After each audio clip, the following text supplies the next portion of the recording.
नितीन गडकरी उपराष्ट्रपती होण्याची चर्चा, नवी दिल्लीत राजकीय घडामोडींना वेग, उपराष्ट्रपती पदासाठी इतरही नावांचा विचार। कृषी मंत्री माणिकराव कोकाटे यांच्यावर मुख्यमंत्री नाराज, व्हिडिओ पाहून म्हणाले, जे घडलं ते योग्य नाहीच। पहिलीपासून 3 भाषेच्या मुद्द्यावर महाराष्ट्र भाजपा तोंडावर पडली, त्रिभाषा सूत्रावर केंद्र सरकारकडून राज्य सरकारला चपराक।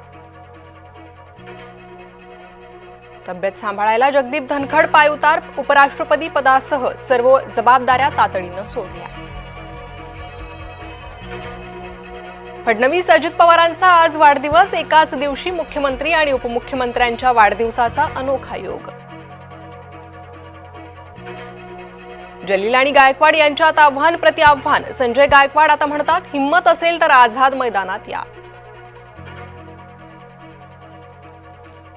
संजय शिरसाट यांच्या जीवावर कोण उठलंय, घरासमोर आलेल्या तरुणावर हत्येचे आरोप, मंत्री संजय शिरसाट यांचं वक्तव्य। हिंदी संभाषणामुळे वादावादी, पुण्यात गणेशोत्सव पूर्वतयारीच्या बैठकीत राडा, हिंदी बोलण्यावरून बैठकीत 2 गट भिडले।